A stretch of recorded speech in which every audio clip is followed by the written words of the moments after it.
Chapter 19. Only Ignorance. I do not know how long I was ill. Mr. Bond, the horse doctor, came every day. One day he bled me. John held a pail for the blood. I felt very faint after it, and thought I should die, and I believe they all thought so too. Ginger and Merrylegs had been moved into the other stable, so that I might be quiet, for the fever made me very quick of hearing. Any little noise seemed quite loud, and I could tell everyone's footstep going to and from the house. I knew all that was going on. One night, John had to give me a draught. Thomas Green came in to help him. After I had taken it and John had made me as comfortable as he could, he said he should stay half an hour to see how the medicine settled. Thomas said he would stay with him, so they went and sat down on a bench that had been brought into Merryleg's stall, and put down the lantern at their feet, that I might not be disturbed with the light. For a while both men sat silent, and then Tom Green said in a low voice, "I wish, John, you'd say a bit of a kind word to Joe. The boy is quite broken-hearted. He can't eat his meals, and he can't smile.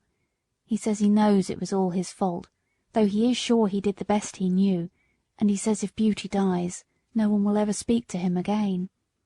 It goes to my heart to hear him. I think you might give him just a word. He's not a bad boy." After a short pause, John said slowly, "You must not be too hard upon me, Tom. I know he meant no harm. I never said he did. I know he is not a bad boy. But you see, I am sore myself.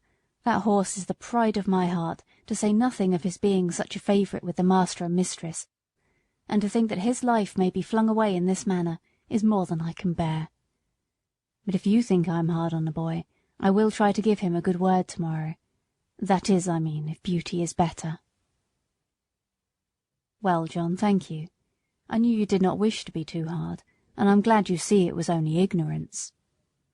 John's voice almost startled me as he answered, "Only ignorance? Only ignorance? How can you talk about only ignorance? Don't you know that it is the worst thing in the world next to wickedness, and which does the most mischief heaven only knows?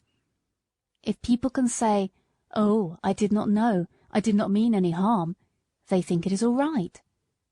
I suppose Martha Mulwash did not mean to kill that baby when she dosed it with Dalby and soothing syrups, but she did kill it, and was tried for manslaughter."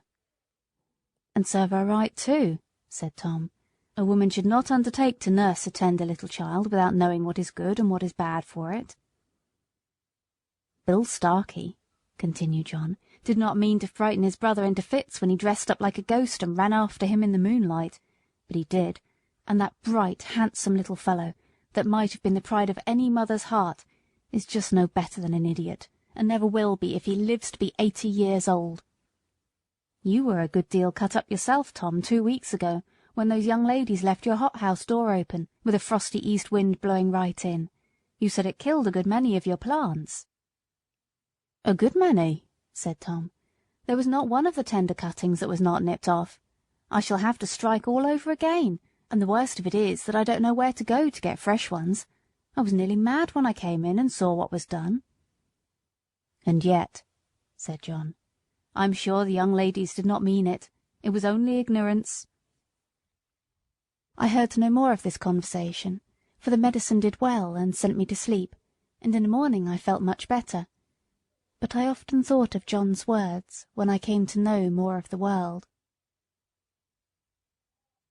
End of Chapter 19.